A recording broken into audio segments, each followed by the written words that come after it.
صلی اللہ علی محمد صلی اللہ علیہ وسلم۔ الحمد للہ وکفى وسلام علی عباده الذین اصطفى، اما بعد فاعوذ باللہ من الشیطان الرجیم،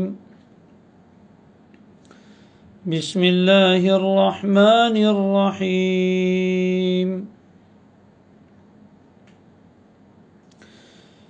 من جاء بالحسنة فله عشر أمثالها ومن جاء بالسيئة فلا يجزى إلا مثلها وهم لا يظلمون۔ وقال الله تبارك وتعالى: ولا يغتب بعضكم بعضا أيحب أحدكم أن يأكل لحم أخيه ميتا فكرهتموه واتقوا الله إن الله تواب رحيم۔ وقال النبي صلى الله عليه وسلم: المسلم من سلم المسلمون من لسانه ويده۔ وقال عليه الصلاة والسلام في خطبته في حجة الوداع: إن دماءكم وأموالكم وأعراضكم حرام عليكم كحرمة يومكم هذا في شهركم هذا في بلدكم هذا، أو كما قال عليه الصلاة والسلام۔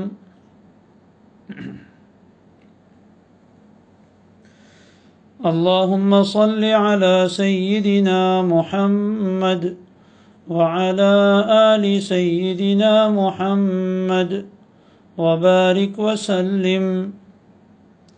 اللهم صل وسلم وبارك وأنعم على سيدنا وحبيبنا وشفيعنا وأسوتنا وقدوتنا خير خلق الله محمد بن عبد الله وعلى آله وأصحابه وأتباعه وأزواجه وذرياته أجمعين۔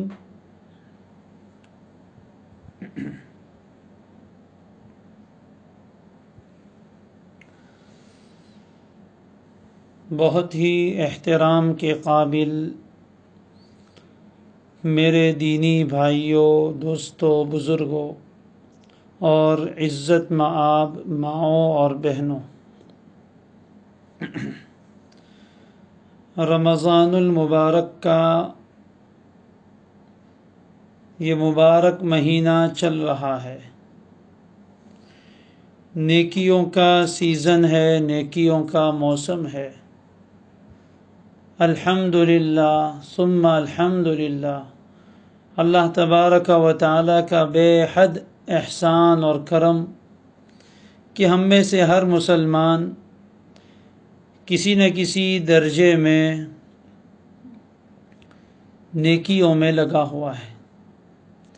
الحمدللہ روزے بھی ہو رہے ہیں، نمازیں بھی ہو رہی ہیں، تراویح بھی ہو رہی ہے، اپنی اپنی حیثیت کے مطابق صدقات و خیرات بھی ہو رہے ہیں۔ اس موقع پر ایک بات بہت اہم ہے جس کی طرف توجہ کرنا ہم سب کے لیے بہت ضروری ہے۔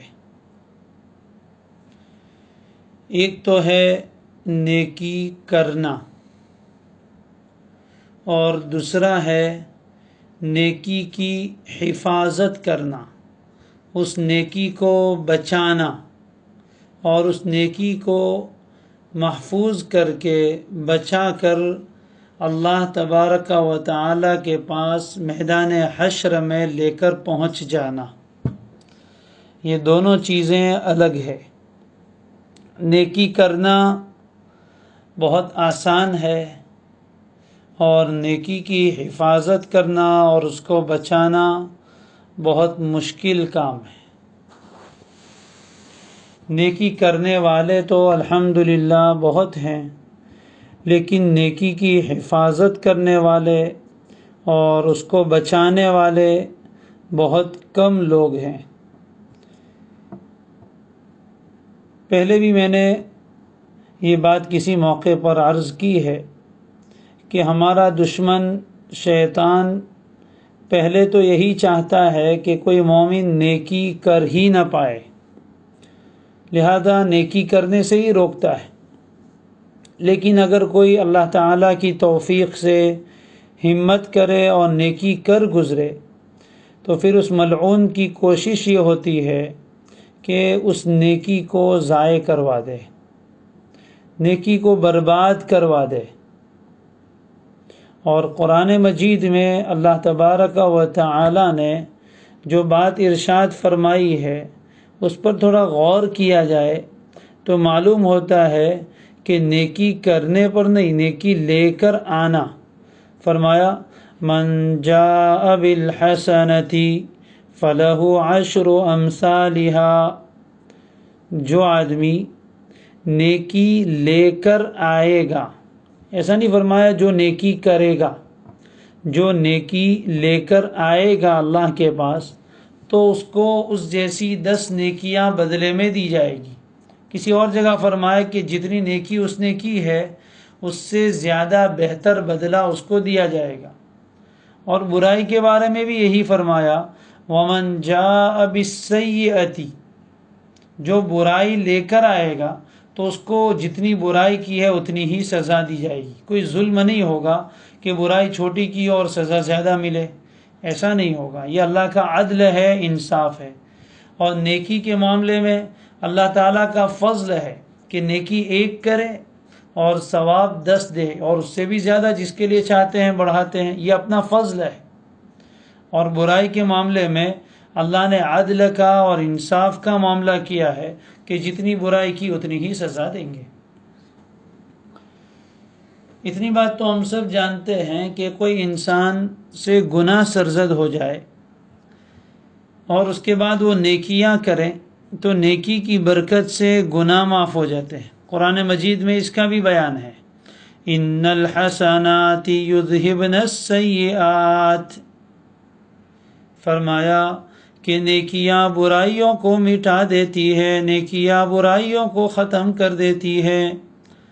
اور مشہور روایتیں ہم سب نے سن رکھی ہے کہ ایک آدمی فجر کی نماز پڑھے، پھر ظہر کی نماز پڑھے، تو ظہر کی نماز وہ فجر اور ظہر کے درمیان جتنے چھوٹے گناہ ہوئے ہیں اس کے لیے کفارہ بن جاتی ہے، اس کو مٹانے والی بن جاتی ہے۔ اسی طرح ہر 2 نماز کے درمیان جو گناہ ہوتے ہیں وہ دوسری بعد والی آنے والی نماز کی نیکی کی وجہ سے اللہ تعالیٰ معاف فرما دیتے ہیں۔ تو اتنی بات تو ہم سب جانتے ہیں کہ نیکیوں کی وجہ سے گناہ معاف ہو جاتے ہیں، لیکن یہ بات ہمارے ذہن میں نہیں ہے کہ بہت سے گناہ ایسے ہیں جو نیکی کو ضائع کر دیتے ہیں۔ بہت سے گناہ ایسے ہیں جو نیکی کو ضائع کر دیتے، جس طرح بعض نیکیاں گناہوں کو مٹا دیتی ہے، اسی طرح بعض گناہ ایسے ہیں جو انسان کی نیکیوں کو آگ لگا دیتے ہیں، انسان کی نیکیوں کو برباد کر دیتے ہیں۔ اللہ ہم سب کی حفاظت فرمائے۔ اس لیے میں نے کہا کہ نیکی کرنا آسان ہے اور نیکی کو بچا کر لے جانا مشکل ہے، اس لیے کہ بہت سے ایسے گناہ ہم سے سرزد ہو جاتے ہیں جو ہماری کی کرائی ساری نیکیوں کو ضائع کر دیتے۔ اس کی مثال آپ یوں سمجھیے کہ ایک انسان ہے جو بہت مال کماتا ہے، پیسے بہت کماتا ہے، روزانہ اس کی آمدنی ہزاروں میں لاکھوں میں ہے، اور اڑاتا بھی ایسے ہی ہے، خرچ بھی ایسے ہی کرتا ہے۔ تو ظاہر ہے کہ ایک انسان ایسا ہے جو روزانہ 10,000 روپئے کماتا ہے، تو مہینے میں اس کی آمدنی 3 لاکھ روپے ہوئی، لیکن وہ جو 3 لاکھ روپے کماتا ہے تو 3 لاکھ خرچ بھی کر دیتا ہے، تو مہینے کے آخر میں اس کے پاس زیرو، کچھ بھی باقی رہتا نہیں ہے۔ اور دوسرا ایک انسان ایسا ہے جو روزانہ صرف 500 روپے کماتا ہے، تو مہینے کے 15,000 کماتا ہے، لیکن اس میں سے وہ بچاتا ہے، اس 15,000 کو خرچ نہیں ہونے دیتا، ضائع نہیں ہونے دیتا، تو مہینے کے آخر میں اس کے پاس 10,000 روپے، 15,000 روپے باقی ہے، جو روزانہ 500 روپے کما رہا تھا۔ اور دوسرا انسان روزانہ 10,000 روپے کما رہا تھا، لیکن مہینے کے آخر میں اس کے پاس زیرو ہے، کچھ بھی نہیں ہے۔ بتاؤ کہ مالدار کون ہوا؟ تو اسی طرح ایک انسان وہ ہے جو بہت زیادہ نیکیاں نہیں کرتا، نفلی نیکیوں کی بات ہے، فرائض تو سب کو کرنے وہ تو لازم ہے، نفلی نیکیاں بہت زیادہ نہیں کرتا ہے، بہت وظیفے نہیں پڑھتا ہے، بہت تسبیحات نہیں پڑھتا ہے، لیکن گناہ بھی نہیں کرتا۔ اور دوسرا انسان ایسا ہے جو وظیفے بہت پڑھتا ہے اور تسبیحات بہت پڑھتا ہے، صدقات و خیرات بہت کرتا ہے نفلی، لیکن ساتھ ساتھ میں کچھ گناہ ایسے بھی کرتا ہے کہ جو اس کی نیکیوں کو ضائع کر دیتے ہیں۔ تو بتائیے انصاف کے ساتھ کہ مالدار کون ہوا آخرت کے اعتبار سے؟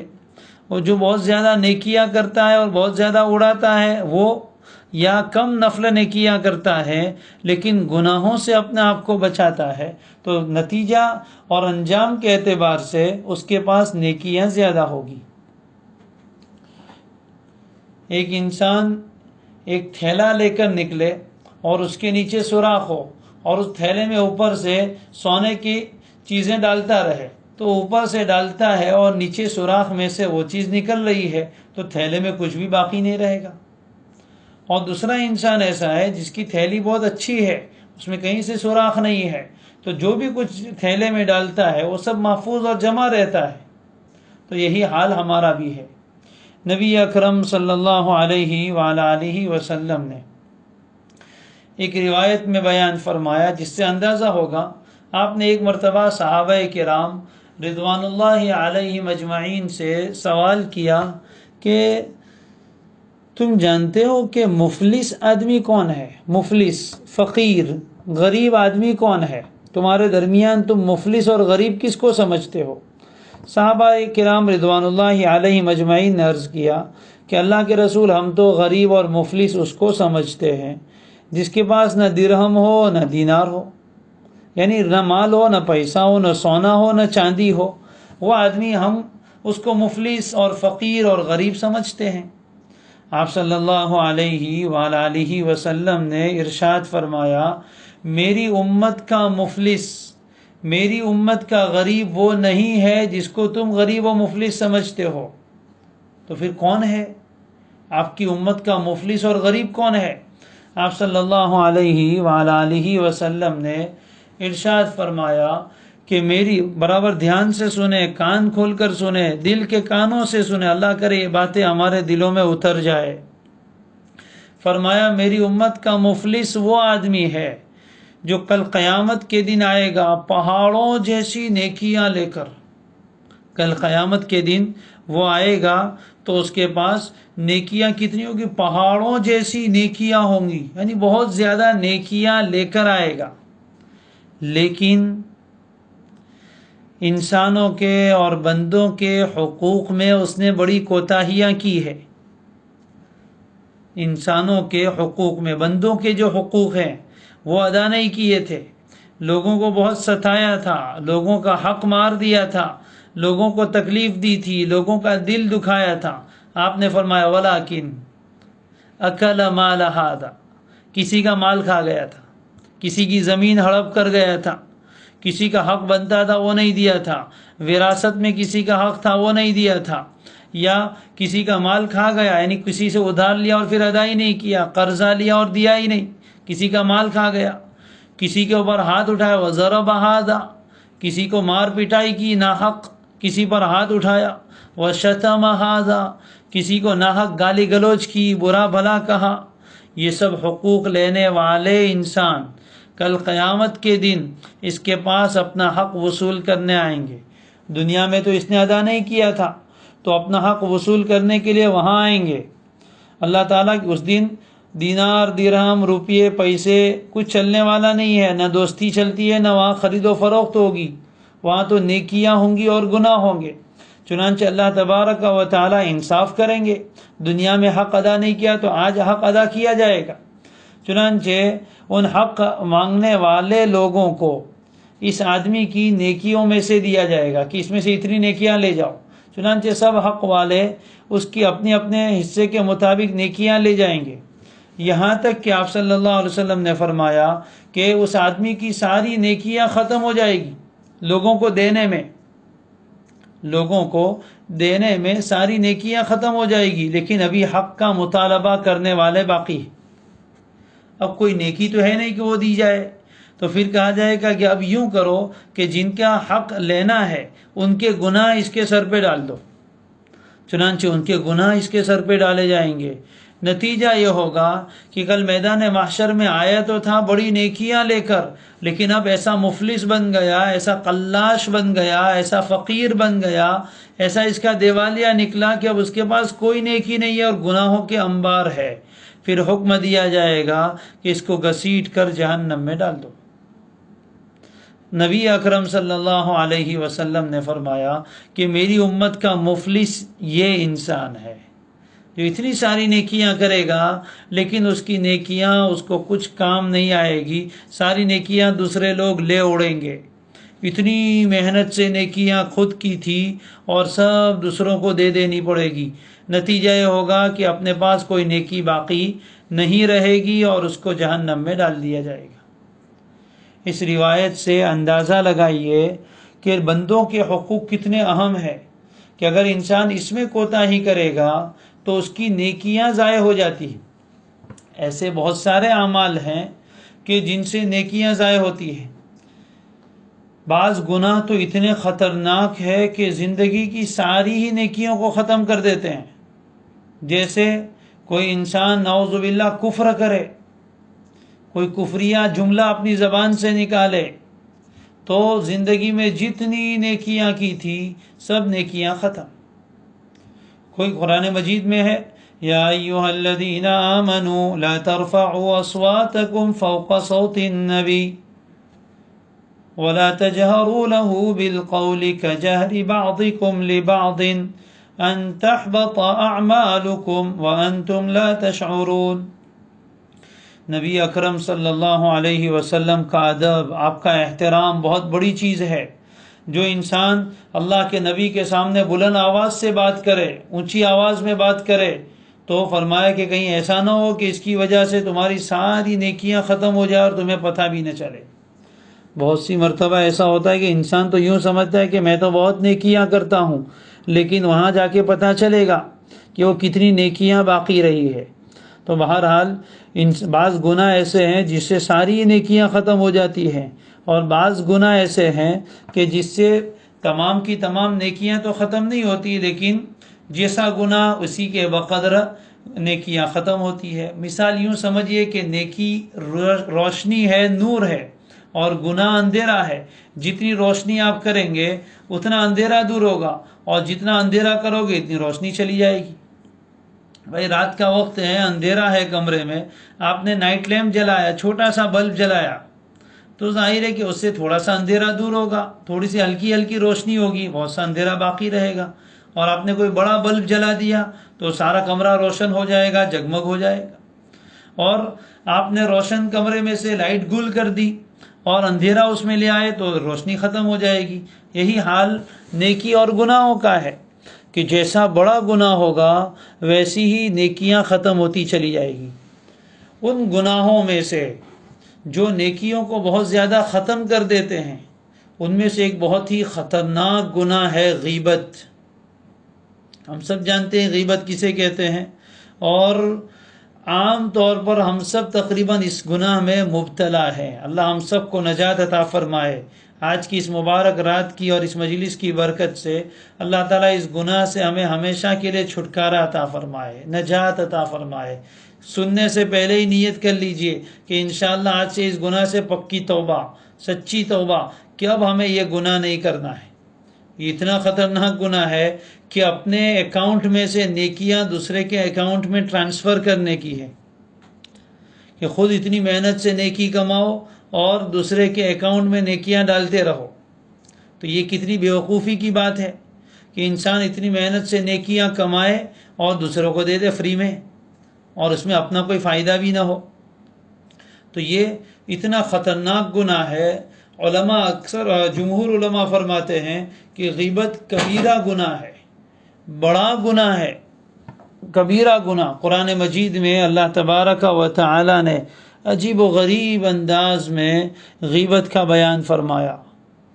قرآن مجید کی آیت میں پڑھ رہا ہوں، دل کھول کر سنیے، اللہ کی طرف متوجہ ہو کر سنیے۔ اس آیت کا نور اگر دل میں اتر گیا، اللہ میرے دل میں بھی اتار دے، آپ کے دل میں بھی اتار دے، تو انشاءاللہ اس پر عمل کرنا آسان ہو جائے گا۔ جب تک قرآن و حدیث کا نور سینے میں نہیں جاتا، وہاں تک اس پر عمل کی توفیق بھی نہیں ہوتی۔ فرمایا اللہ تبارک و تعالی نے، یا ایھا الذین آمنوا لا يسخر قوم من قوم عسى أن يكونوا خيرا منهم ولا نساء من نساء عسى أن يكن خيرا منهن ولا تلمزوا أنفسكم ولا تنابزوا بالألقاب بئس الاسم الفسوق بعد الإيمان ومن لم يتب فأولئك هم الظالمون يا أيها الذين آمنوا اجتنبوا كثيرا من الظن إن بعض الظن إثم ولا تجسسوا ولا يغتب بعضكم بعضا أيحب أحدكم أن يأكل لحم أخيه ميتا فكرهتموه واتقوا الله إن الله تواب رحيم۔ یہ سورہ حجرات کی آیتیں ہیں، بڑی پیاری صورت ہے، سماج کو، معاشرے کو اور سوسائٹی کو بہت پرسکون بنانے والی صورت کریمہ ہے۔ اس میں اللہ تعالیٰ نے بہت سارے احکام دیے ہیں۔ آج ہم ان میں سے ایک کی بات کر رہے ہیں۔ فرمایا وَلَا يَغْتَبْ بَعْضُكُمْ بَعْضًا، فرمایا ایک دوسرے کی غیبت مت کرو۔ اللہ آرڈر دے رہے ہیں، ایک دوسرے کی غیبت نہ کرو۔ غیبت کسے کہتے ہیں؟ نبی اکرم صلی اللہ علیہ وآلہ وسلم سے پوچھا گیا کہ غیبت کیا ہے؟ آپ نے فرمایا ذکرک اخاک بما یکرہ، تمہارا اپنے بھائی کا کسی برائی کے ساتھ تذکرہ کرنا جو اس کو ناپسند ہو، یعنی کسی کی پیٹھ پیچھے، کسی کی غیر موجودگی میں کسی کے بارے میں ایسی بات کرنا کہ اگر وہ سنے تو اس کو اچھا نہیں لگے گا۔ کسی آدمی میں کوئی عیب ہے، کوئی برائی ہے، انسان میں اچھائی بھی ہوتی ہے، برائی بھی ہوتی ہے، ہر انسان میں اچھائیاں بھی ہیں، برائیاں بھی ہیں۔ تو کسی انسان میں کوئی برائی ہے، مان لو کہ شکل و صورت اس کی بہت اچھی نہیں ہے، یعنی کوئی ظاہری برائی ہے یا کوئی باطنی برائی، کوئی اخلاقی برائی ہے، اس میں کوئی برا وصف ہے، کوئی گناہ کی عادت اس میں ہے، یا کوئی برا کام وہ کرتا ہے، کوئی بھی اس میں عیب ہے، اچھا ظاہری عیب ہو یا باطنی عیب ہے، حقیقت میں ہے اس میں وہ عیب۔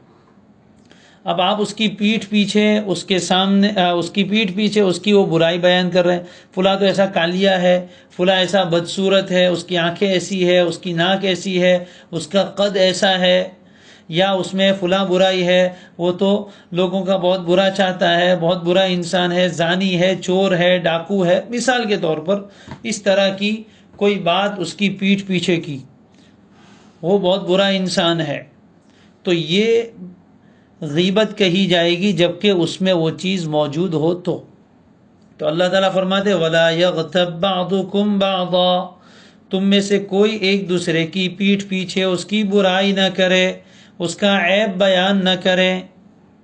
اور اللہ تعالیٰ جس کام کو منع کر دے وہ کام حرام ہو جاتا ہے۔ اس سے معلوم ہوا کہ غیبت کرنا حرام ہے، کسی کی پیٹھ پیچھے کسی کی غیر موجودگی میں اس کی کوئی برائی بیان کرنا یہ حرام ہے اور بہت بڑا گناہ ہے۔ صحابہ نے پوچھا اللہ کے رسول اگر اس میں وہ چیز موجود ہو تو، یعنی وہ برائی جو ہم بیان کر رہے ہیں اس میں موجود ہو تو؟ آپ صلی اللہ علیہ وسلم نے فرمایا کہ اگر موجود ہو تبھی تو غیبت ہے، اگر اس میں وہ چیز موجود بھی نہیں ہے اور آپ اس کے بارے میں وہ بات کہہ رہے ہیں تب تو بہتان ہوا، وہ تو اس سے بھی بڑا گناہ کہ ایک انسان میں کوئی برائی اور کوئی عیب نہیں ہے اور آپ اس کے بارے میں وہ برائی بیان کر رہے ہیں کہ وہ برا ہے، حالانکہ وہ حقیقت میں ایسا نہیں ہے، تو یہ تو بہتان ہوا، وہ تو اس سے بھی بڑا گناہ ہے۔ پھر اللہ تعالیٰ نے اس گناہ کی برائی دل میں بٹھانے کے لیے عجیب آیت کریمہ ارشاد فرمایا یحب احدکم ان یأکل لحم اخیہ میتا فکرہتموہ، کیا تم میں سے کوئی آدمی اس بات کو پسند کرتا ہے کہ اپنے مردہ بھائی کا گوشت کھائے؟ کیا تم میں سے کوئی آدمی اس کو پسند کرتا ہے کہ اپنے مردہ بھائی کا گوشت کھائے؟ کتنی برائیاں، ایک تو انسان کا گوشت کوئی انسان نہیں کھاتا ہے، بکرے کا مرغی کا گوشت تو کھاتے ہیں اور بھی کچھ دوسرے جانوروں کے گوشت کھاتے ہیں، لیکن انسان اتنا عزت والا، تو ایک انسان دوسرے انسان کا گوشت کھانے سے حیا کرتا ہے، شرم کرتا ہے کہ نہیں یار انسان کا گوشت کیسے کھا سکتے ہیں؟ اور انسان میں بھی کوئی اجنبی نہیں، اپنا بھائی، سگا بھائی، سگے بھائی کا گوشت کوئی انسان کھا سکتا ہے، اور وہ بھی بھائی کیسا جو مر گیا ہو، بھائی کیسا جو مرا ہوا ہے۔ ارے دنیا میں جب تک زندہ ہوتے وہاں تک بھائیوں میں کبھی اختلاف ہوتے ہیں، جھگڑے ہوتے ہیں، انبن ہوتی ہے، لیکن مرنے کے بعد تو بھائی میں بڑی ہمدردی آ جاتی ہے۔ ایک بات یہ ہے، اور دوسرا ہے کہ جانور کا بھی، مرا ہوا جانور ہو، میتا ہو، مردہ جانور ہو، اس کا گوشت ہم نہیں کھاتے، تو انسان خود مرا ہوا اس کا گوشت کیسے کھائیں گے؟ ظاہر ہے کہ فکرہتموہ، تم اس کو تو بہت ناپسند کرتے ہو، اس کا تو تذکرہ بھی اچھا نہیں لگ رہا ہے، تو جب اس کو ناپسند کر رہے ہو تو غیبت اس سے بھی خطرناک چیز ہے، وہ کیسے تمہیں پسند ہے؟ اس میں کیسے؟ تو گویا جو آدمی غیبت کرتا ہے وہ اپنے مردہ بھائی کا گوشت کھا رہا ہے، اتنا خطرناک کام ہے۔ اور یہ کوئی صرف ایسی ہی بات نہیں ہے، اللہ تبارک و تعالی کبھی کبھی اس کو ظاہر میں بھی دکھاتے ہیں، چنانچہ واقعہ موجود ہے حدیث شریف میں کہ ایک مرتبہ جیسے ابھی رمضان کا مہینہ چل رہا ہے، نبی اکرم صلی اللہ علیہ وسلم کے زمانے میں بھی رمضان کا مہینہ تھا، دو عورتوں نے روزہ رکھا اور روزے میں ان کی حالت بہت بری ہو گئی، یعنی بھوک کی وجہ سے وہ بہت پریشان ہو گئی۔ صحابہ نے حضور اکرم صلی اللہ علیہ وسلم کے سامنے آ کر عرض کیا کہ اللہ کے رسول فلاں اور فلاں وہ دو عورتیں ہیں، انہوں نے روزہ رکھا تھا اور ان کا حال بہت خراب ہے، مرنے کے قریب ہو رہے ہیں۔ حضور نے فرمایا کہ ان دونوں کو میرے پاس لاؤ، بلایا دونوں کو، اور پھر آپ علیہ الصلوۃ والسلام نے ان سے فرمایا کہ ان میں سے پہلی سے کہا کہ قے کر، الٹی کر۔ چنانچہ اس نے جب قے کی تو اندر سے تازہ تازہ کھائے ہوئے گوشت کے ٹکڑے نکلے۔ پھر دوسرے کے پاس بھی ایسا ہی کروایا تو اس میں سے بھی یہی نکلا۔ اللہ تعالیٰ نے حقیقت میں دکھایا، صحابہ نے دیکھا، حضور اکرم صلی اللہ علیہ وسلم نے دیکھا۔ آپ نے فرمایا کہ ان دونوں نے حلال چیزوں سے تو اپنے آپ کو بچایا، یعنی کھانا پینا جو حلال تھا اس سے تو اپنے آپ کو روکا، جو حرام چیز تھی اس سے اپنے آپ کو نہیں روکا، یعنی لوگوں کی غیبت کرتی رہی، جو حرام تھا اس سے اپنے آپ کو نہیں بچایا، تو یہ اتنی غیبت کی کہ ان کا پیٹ انسانوں کے گوشت سے بھر گیا اور ان کو بے چینی اور بے قراری متلی آنے لگی، اور اب یہ قے کی صورت میں یہ سب گوشت یہاں نکلا ہوا انسان کا۔ اللہ تعالیٰ حقیقت بھی دکھاتے ہیں۔ تو کسی کی پیٹھ پیچھے اس کی برائی کرنا یہ اتنا خطرناک گناہ، اس لیے اللہ نے فرمایا کہ تم اس کو ناپسند کر دو تو اس کو بھی ناپسند کرو۔ واتقوا اللہ، فرمایا اللہ سے ڈرو، اللہ سے ڈرو، اتنا خطرناک گناہ ہے کہ ایک تو حرام ہے، اور دوسرا اس میں اصل وجہ یہ ہے کہ جس کی غیبت کی جاتی ہے اس کی عزت محفوظ نہیں ہے، اور شریعت اسلامیہ نے انسانوں کی جان، مال اور عزت کی حفاظت کا بڑا اہتمام کیا ہے۔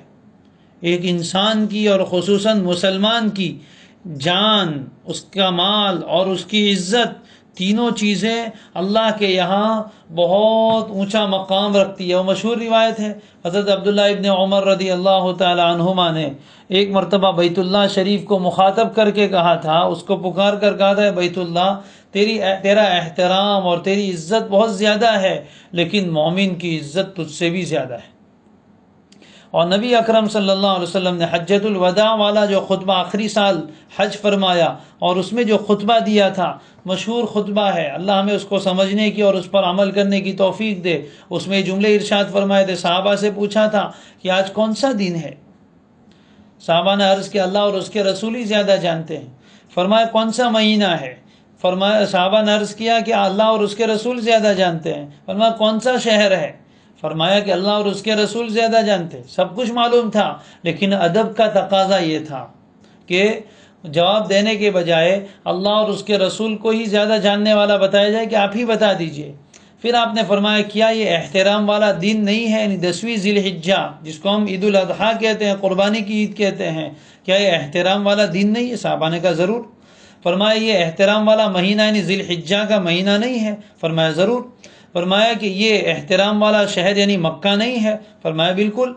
پھر آپ نے فرمایا ان دماءکم و اموالکم و اعراضکم، اور بعض روایتوں میں اس کی الٹی ترتیب ہے، ان اعراضکم و اموالکم و دماءکم حرام علیکم کحرمت یومکم ھذا فی شہرکم ھذا فی بلدکم ھذا، کہ تمہاری عزتیں، تمہارا مال اور تمہاری جانیں، تمہارا خون یعنی تمہاری جان، تمہارے اوپر ایسے ہی احترام کے قابل ہے جیسے 3 احترام جمع ہے۔ تمہارا یہ دن یعنی 10ویں ذی الحجہ، تمہارا یہ مہینہ یعنی ذی الحجہ کا مہینہ، اور تمہارا یہ شہر یعنی مکہ مکرمہ۔ تو مکہ مکرمہ اور ذی الحجہ کا مہینہ اور 10ویں ذی الحجہ، ان تینوں چیزوں کے احترام کو جمع کرو، ان تینوں کا احترام جتنا ہوتا ہے اتنا ایک ایک مسلمان کی عزت، اس کا مال اور اس کا جان سب احترام کے قابل ہے، اس کو چھیڑ چھاڑ نہیں کرنی چاہیے۔ لہذا غیبت کرنے کی وجہ سے کسی مسلمان کی عزت پر ڈاکہ پڑتا ہے، اس کی برائی ہوتی ہے، اس کی عزت جاتی ہے، تو آپ کسی مسلمان کی عزت کے ساتھ کھلواڑ کر رہے ہیں۔ نتیجہ یہ ہوگا کہ جب اس کو پتہ چلے گا تو وہ آپ کی عزت کے ساتھ کھلواڑ کرے گا، پورے سماج میں اور پورے سوسائٹی میں کسی کی عزت محفوظ نہیں رہے گی۔ جیسے آج ہے، کوئی انسان بچا ہوا نہیں ہے، کتنا ہی اچھا ہو، کتنا ہی پارسا ہو، لیکن لوگوں کی زبان سے وہ بچا ہوا نہیں ہے۔ نبی اکرم صلی اللہ علیہ وآلہ وسلم کا دوسرا ارشاد ہم سب کو اپنے دل کی تختی پر لکھ لینا چاہیے، المسلم من سلم المسلمون من لسانہ ویدہ۔ سچا مسلمان کون؟ مسلمان تو ہم اپنے آپ کو سب کہتے ہیں، سچا مسلمان وہ ہے جو جس کی زبان سے، زبان پہلے ہے، جس کی زبان سے اور اس کے ہاتھ سے دوسرے تمام مسلمان سلامت رہے۔ اس کا مطلب نہیں کہ پیر سے سلامت نہ رہے۔ انسان جن چیزوں سے لوگوں کو تکلیف پہنچاتا ہے، اس میں یہ 2 بڑے عضو ہیں، ایک زبان سب سے زیادہ، اس کو پہلے لائے، اور ہاتھ بعد میں، اس لیے کہ ہاتھ سے تو صرف زندہ کو تکلیف پہنچتی ہے، جو زندہ ہوگا اسی کو مار سکتے ہیں، مردہ کو کون مارے گا؟ جو سامنے موجود ہو اس کو مار سکتے، جو موجود نہیں اس کو نہیں مار سکتے، جو اپنے سے کمزور ہو اس کو مار سکتے ہیں، اپنے سے طاقتور کو کہاں مار سکتے ہیں؟ تو ہاتھ کی تکلیف چند لوگوں کو ہی پہنچ سکتی ہے، زندہ کو، موجود کو، کمزور کو، لیکن زبان ایسا عضو ہے اس سے کوئی بچتا نہیں ہے، زندہ کیا، مردہ کیا، چھوٹا کیا، بڑا کیا، موجود کیا اور غائب کیا، یہ سب کو ستاتی ہے، سب کو تکلیف پہنچاتی ہے۔ زبان جرمہ صغیر و جرمہ کبیر، بہت چھوٹی سی چیز ہے لیکن اس کے جرم اور بہت بڑے بڑے ہیں، تو اس کے ذریعے سے کوئی محفوظ نہیں ہے۔ سب کی برائیاں، زندہ کی، مردہ کی، چھوٹوں کی، بڑوں کی، جو موجود ہے اس کی، جو موجود نہیں اس کی، سب کو تکلیف پہنچاتے. فرمایا جس کی زبان کی تکلیفوں سے اور جس کے ہاتھ کی تکلیف سے دوسرے تمام مسلمان سلامت اور محفوظ رہے، وہ انسان حقیقت میں مسلمان. غیبت کرنے والے کی زبان سے دوسرے مسلمان محفوظ نہیں ہے. بہت سے لوگ تو غیبت کرتے ہیں، کبھی ان سے کہا جائے، ایک بات یہ بھی اچھی طرح سمجھ لیجئے کہ جس طرح غیبت کرنا گناہ ہے، اپنی زبان سے کسی کی غیبت کرنا گناہ ہے، اسی طرح غیبت سننا بھی گناہ ہے. غیبت سننا بھی گناہ. اگر ہمارے سامنے کسی دوسرے کی برائیاں کی جائے تو روکنا چاہیے، اور اس کی بڑی فضیلت ہے. من رد عن عرض اخیہ رد اللہ عن وجہہ النار یوم القیامہ. جو آدمی اپنے کسی مسلمان بھائی کی عزت کا بچاؤ کرتا ہے، ہمارے سامنے کسی کی برائی کی گئی تو ہم نے اس کا بچاؤ کیا کہ نہیں وہ ایسا نہیں ہے جیسا آپ کہہ رہے ہیں، اچھا آدمی ہے.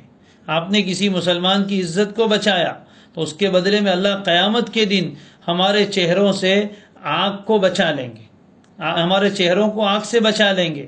کتنی بڑی بات ہے. تو بہت سے لوگ غیبت کرتے ہیں اور ان کو کوئی کہنے والا کہے تو کیا کہتے، اس میں کیا، ہم تو اس کے منہ پہ بھی کہہ دے. تو ایسا کہنے سے کوئی وہ غیبت ہونے سے نکل نہیں جاتا ہے، وہ بھی غیبت ہی ہے. اور میں نے تو اس کو منہ پر بھی یہ بات کہہ ڈالی ہے، تو منہ پر کہنا بھی کوئی اچھی بات نہیں ہے.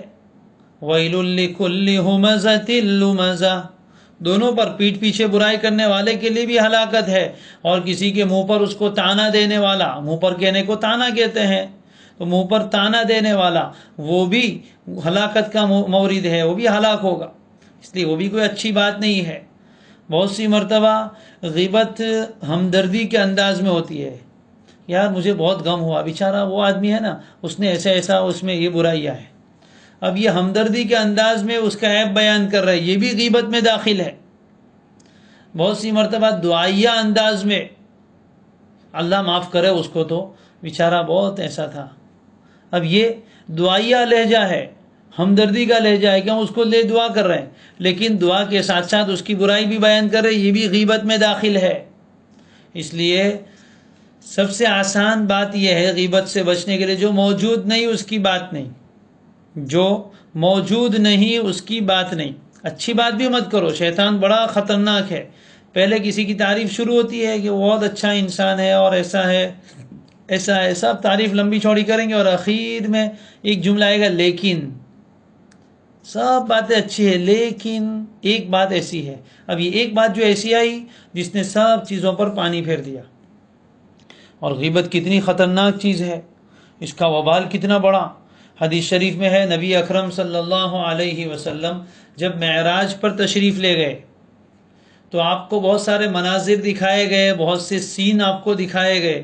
اس میں سے ایک منظر یہ بھی دکھایا گیا، آپ صلی اللہ علیہ وسلم فرماتے ہیں کہ میں نے جہنم میں کچھ لوگوں کو دیکھا جن کے ناخن پیتل کے، تانبے کے بنے ہوئے ہیں. ناخن ان کے تانبے پیتل کے بنے ہوئے ہیں، اور وہ اپنے ناخنوں کے ذریعے سے اپنے چہروں کو نوچ رہے ہیں، اپنے چہروں کو زخمی کر رہے ہیں. وہ لوگ خود اپنے چہروں کو، ناخن پیتل اور تانبے کے، اور وہ خود اپنے چہرے کو اپنے ناخنوں کے ذریعے سے لوہی لوہان کر رہے ہیں، زخمی کر رہے ہیں.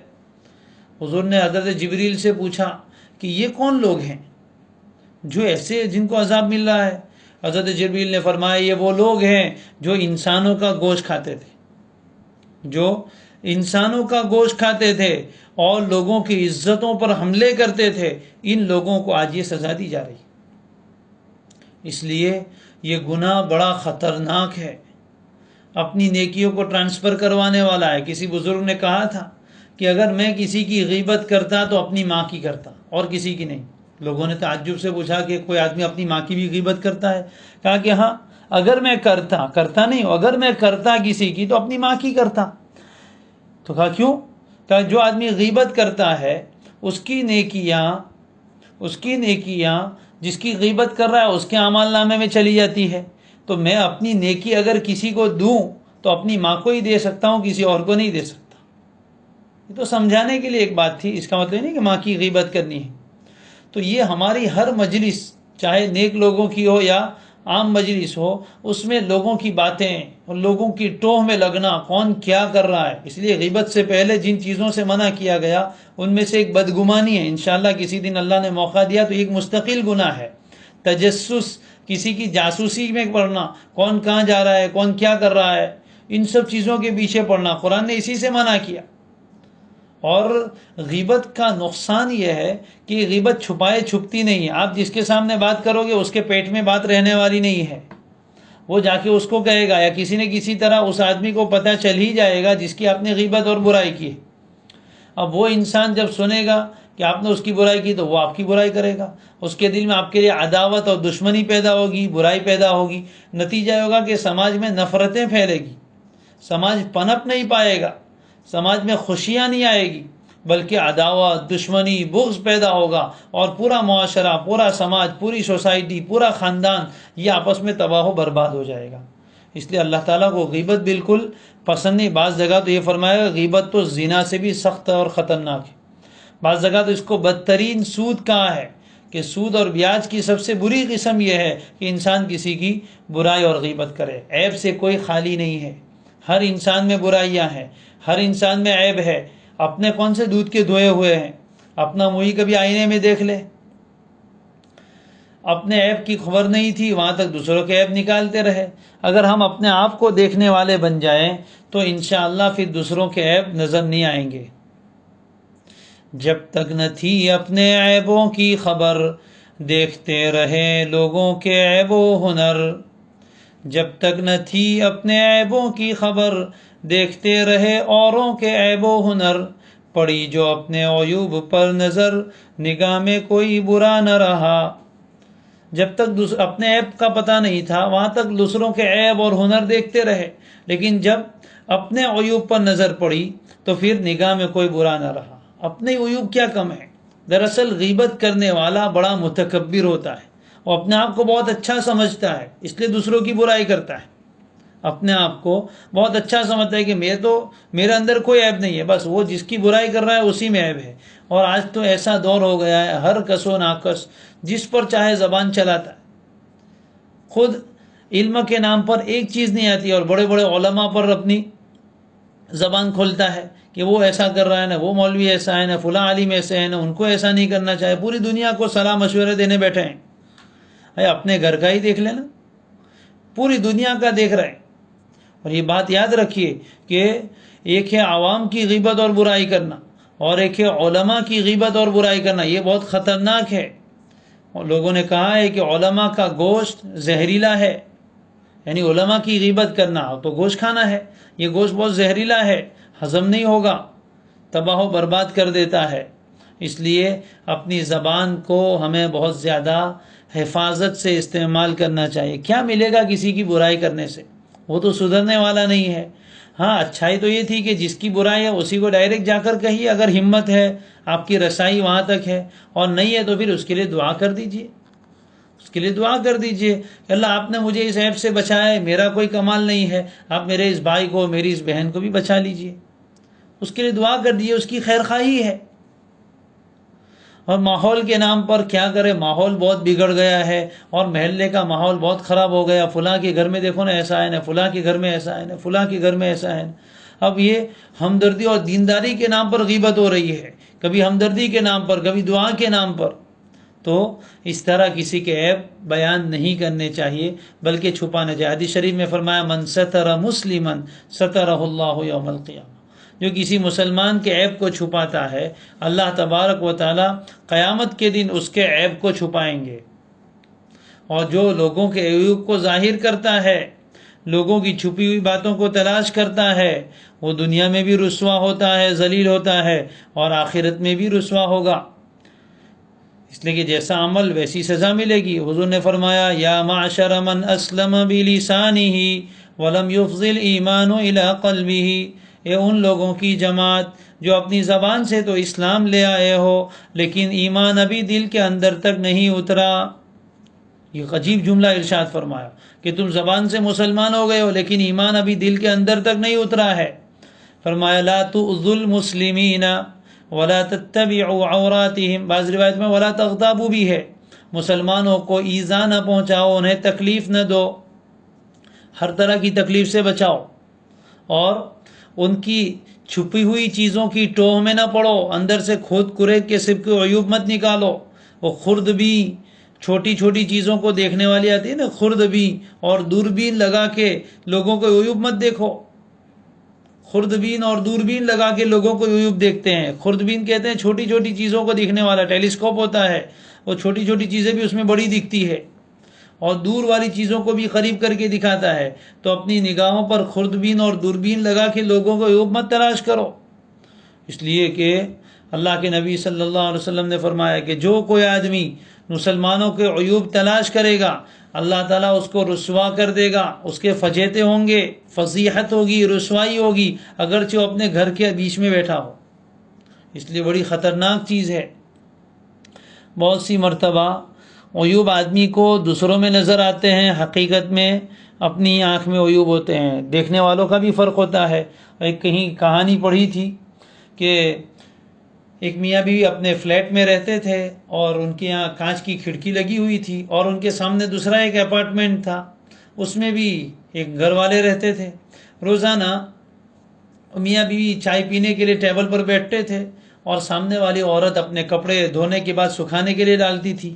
یہ عورت روزانہ اس کی برائی کرتی تھی کہ کیسی پھوہڑ عورت ہے، اس کو کپڑے دھونا نہیں آتا ہے، کتنے میلے کپڑے دھوتی ہے، کتنا گرد و غبار اس کے کپڑے پر رہتا ہے، کیسے کپڑے دھوتی ہے۔ روزانہ وہ اس کی برائی کرتی رہتی تھی۔ ایک دن میاں جو تھا، اس کا شوہر سمجھدار آدمی تھا، اس نے کچھ اچھا کام کیا، اور دونوں بیٹھے چائے پینے کے لیے، تو کپڑے بہت صاف نظر آئے۔ تو آج اس بیگم نے کہا کہ آج اس کے کپڑے بہت صاف ہیں، آج اس کو کسی نے کپڑے دھونا شاید سکھا دیا ہو۔ میاں نے کہا کہ محترمہ بیگم صاحبہ، عیوب اس کے کپڑے کا نہیں تھا، اپنی جو کھڑکی ہے نا اس پر گرد و غبار لگا تھا، وہ میں نے آج صاف کر دی ہے، اس لیے اس کے کپڑے آپ کو صاف نظر آ رہے ہیں۔ تو ہوتا یہ ہے کہ وہ اپنی کھڑکی کے اوپر گرد و غبار ہے، وہ دوسروں کے اندر نظر آ رہا ہے۔ اس لیے ہوتا ہے کسی انسان میں عیب بھی، تو اس کے لیے دعا کرے۔ ہمارے اس طرح تذکرہ کر کے کسی کی عزت کو اچھالنے سے کیا فائدہ؟ کسی کی اولاد میں کوئی عیب ہے، کسی کے اور کسی چیز میں عیب ہے، تو اس کو سب کے سامنے واضح کرنا، اور فون کر کر کے، میسج کر کر کے بتانا۔ اور آج کل یہ موبائل سے بھی بہت غیبتیں ہو رہی ہے۔ کسی کا ایسا ویڈیو جس کے بارے میں وہ خود پسند نہیں کرتا ہے کہ وہ کسی کو دکھایا جائے، اور ہمارے پاس آ گیا تو ہم سب جگہ اس کو پھیلا رہے ہیں، سب جگہ پھیلا رہے ہیں، اور اس پر مزہ لے رہے ہیں، جوک بن رہی ہے، ہنسی مذاق ہو رہی ہے، اور ہم سمجھتے ہیں کہ اس میں کیا ہوا؟ کیا اس آدمی کو پتہ چلے تو وہ خوش ہوگا کہ میری یہ ویڈیو لوگ دیکھیں؟ اس میں ایک بات یہ بھی سمجھ لینی چاہیے کہ بہت سی مرتبہ خفیہ طور پر لوگ ویڈیو کرتے ہیں۔ یہ بھی بہت بڑی خیانت ہے، بہت بڑا گناہ ہے کہ آپ کسی کی پرسنل چیزوں کو آپ اپنے کیمرے میں محفوظ کریں اور پھر لوگوں میں عام کریں۔ تو اس طرح نہیں کرنا چاہیے، یہ بہت بڑا گناہ ہے، اللہ ہماری حفاظت فرمائے۔ بہرحال تو اس سے یہ بات معلوم ہوئی کہ یہ ایسا خطرناک گناہ ہے جو ہماری نیکیوں کو آگ لگاتا ہے۔ ہم نیکیاں کر رہے ہیں رمضان میں، اتنی ہزاروں لاکھوں نیکیاں، اور ادھر سے ضائع ہو رہی، ادھر سے کماتے ادھر سے نکلتی ہے۔ یہ تو ایسا ہی ہے کہ ایئر کنڈیشن کی ٹھنڈی ہوا آ رہی ہے، ادھر کھڑکی دروازے سب کھلے، وہاں سے نکلتی چلی جا رہی ہے، تو نیکیاں ہمارے دل میں آتی ہے اور نیچے سے نکلتی چلی جاتی ہے۔ اس لیے ہماری نیکیوں کا زندگی پر اثر نہیں پڑتا ہے۔ اس لیے آج سچی توبہ کر لے کہ انشاءاللہ اب کسی کی برائی ہمیں نہیں کرتی ہے، کسی کے عیب کو اچھالنا نہیں ہے۔ کسی مسلمان بھائی بہن کا عیب معلوم ہوگا، ہم اس پر پردہ ڈالیں گے۔ کوئی دوسرا بھی عیب بیان کر رہا، ہم بات موڑ دیں گے۔ یہ بھی تو ہوتا ہے نا کہ جب مجلس میں کوئی بات ہو رہی ہے، کوئی شروع کرتا ہے بات، تو کوئی دوسرا ٹاپک شروع کر دیا، بات کا رخ ہی موڑ دیا کہ وہ بات ہی بیچ میں سے کٹ گئی، اور اگر نہ کٹے تو خود اٹھ کے چلے جائے اگر روک نہیں سکتے تو۔ اور اگر ہم بڑے ہیں اور کوئی چھوٹا بات کر رہا ہے تو اس کو سختی سے منع کر دیا جائے کہ نہیں بھائی یہ سب بات بند کرو، کوئی فائدہ نہیں، اپنا بھی وقت ضائع ہو رہا ہے، زبان خراب ہو رہی ہے، اور اتنا اس کا کڑوا مزہ ہے۔ آپ صلی اللہ علیہ وسلم نے ایک موقع پر حضرت عائشہ رضی اللہ تعالیٰ عنہ سے کچھ اس طرح کا جملہ نکل گیا تھا، تو آپ نے فرمایا کہ عائشہ تو نے ایسی بات کہی ہے کہ اگر یہ سمندر میں ڈال دی جائے تو پورا سمندر کا پانی کا مزہ بگڑ جائے گا۔ ایسے بھی پہلے سے اس کا مزہ تو بگڑا ہوا ہے، کھارا تو ہے ہی، لیکن یہ اتنا ایسا جملہ ہے چھوٹا سا، لیکن سمندر کے اتنے بڑے پانی میں اگر ڈال دیا جائے تو اس میں بھی تغیر پیدا ہو جائے گا، اس میں بھی تبدیلی آ جائے گی. تو ساری اچھی باتوں پر ایک جملہ پانی پھیر دیتا ہے. اس لیے حضرت مفتی تقی عثمانی صاحب دامت برکاتہم نے بہت پیارا اس کا علاج بتایا، جو موجود نہیں اس کی بات نہیں، جو ہے نہیں اس کی بات ہی مت کرو، اور جو موجود ہے ان کے سامنے بھی ایسی باتیں نہ کرو جس سے ان کے دل دکھے. تو اس گناہ سے اگر ہم بچ گئے تو ہماری نیکیاں بہت زیادہ سلامت رہے گی. اب آج تک جو ہوئی اس پر سچی توبہ رمضان میں کر لیں، آج ہی ابھی ہی، کہ اللہ آج تک جو ہوا اس کو معاف فرما. دل میں ندامت ہو، شرمندگی ہو، ہم نے کتنے لوگوں کے گوشت کھائے، ہمارا پیٹ تو پتہ نہیں کتنے لوگوں کے گوشت کا قبرستان بنا ہوا ہے. تو ہم نے آج تک بہت غیبتیں کی، بڑوں کی، چھوٹوں کی، اپنوں کی، پرایوں کی، بہت برائیاں کی. اللہ معاف کر دیجیے. سچے دل سے ندامت اور شرمندگی کے ساتھ استغفار کریں اور آئندہ نہ کرنے کا پکا ارادہ کریں. اس کو توبہ کہتے ہیں. اچھا، 2 چیزیں ہو گئی. تیسری چیز یہ ہے کہ یہ چونکہ حقوق العباد ہے، بندوں کے حقوق ہے، اس لیے اس میں معافی بھی کروانی رہتی ہے. اب کسی 1-2 کی ہو تو اس سے معافی مانگے، یہاں تو ہزاروں لاکھوں کی ہے، کتنے تو بیچارے قبر میں چلے گئے اور کتنوں کو تو ہم پہچانتے بھی نہیں ہیں. تو اب معافی کی کیا صورت ہو؟ تو جن سے تعلق ہے، جن کے بارے میں ہمیں یقین سے معلوم ہے، اگر ان کو یوں کہنے جائیں کہ میں نے آپ کی غیبت کی تھی، معاف کیجئے، تو جب تک اس کو پتہ نہیں تھا وہاں تک تو اس کو تکلیف نہیں ہوئی تھی. اب یہ کہہ کر ہم نے اس کو اور زیادہ تکلیف میں ڈالا.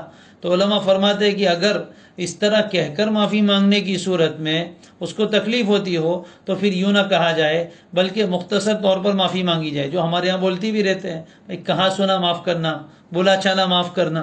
بھائی آپ کے حقوق میرے اوپر بہت سارے ہیں، ان میں کچھ کوتاہی مجھ سے ضرور ہوئی ہوگی، معاف کر دیجئے. تو اجمالی طور پر، مختصر طور پر معافی مانگ لے اور وہ معاف کر دے تو انشاءاللہ وہ معاف ہو جائے گا. اور اگر وہ آدمی ہے ہی نہیں کہ اس کے پاس معافی مانگ سکے تو پھر کیا کرے؟ تو پھر ان کے لیے دعائے مغفرت کریں، ان کو ایصال ثواب کریں.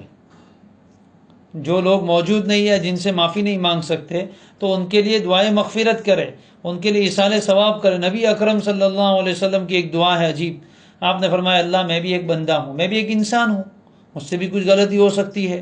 ایما مؤمن آذیتہ او شتمتہ، اے اللہ جس کسی مومن کو میں نے تکلیف پہنچا دی ہو، حالانکہ آپ تو کسی کو تکلیف نہیں پہنچاتے تھے، لیکن پھر بھی دعا ہمیں سکھا گئے کہ جس کسی مومن کو میں نے تکلیف پہنچائی ہو، کسی کو میں نے برا بھلا کہہ دیا ہو، تو اس کو، اس کے لیے کفارہ بنا، مغفرت کا ذریعہ بنا، اپنے قرب کا ذریعہ بنا، اس کے لیے صلاۃ و زکوٰۃ بنا. ایسی ایسی دعائیں کی ہیں.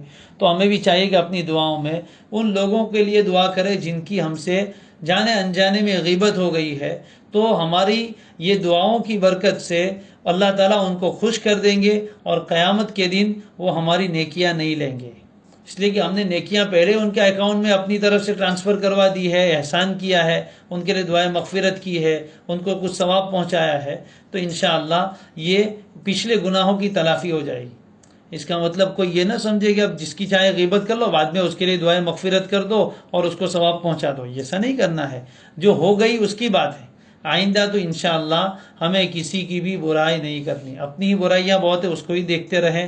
باقی دنیا میں ہر انسان میں کچھ نہ کچھ اچھائی اور برائی ہوتی ہے، اور جس طرح ہمارے منہ میں زبان ہے، دوسرے کے منہ میں بھی زبان ہے.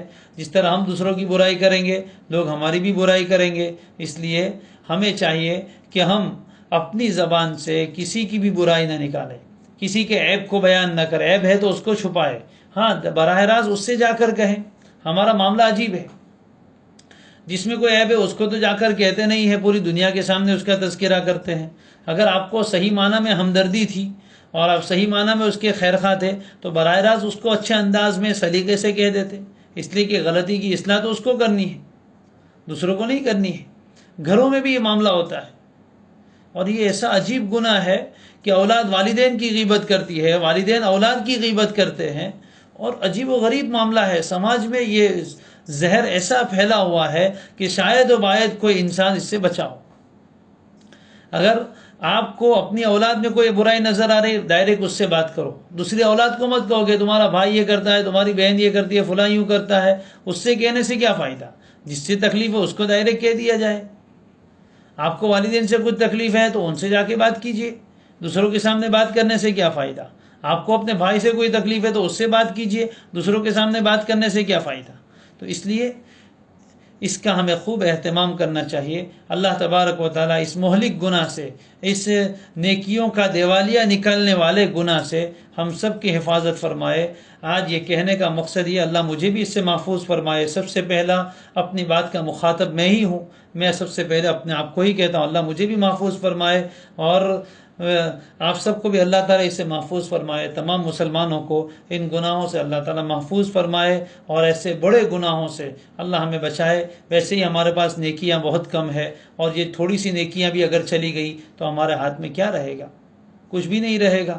اللہ تعالیٰ ہم سب کو محفوظ فرمائے۔ وآخر دعوانا ان الحمد للہ رب العالمین۔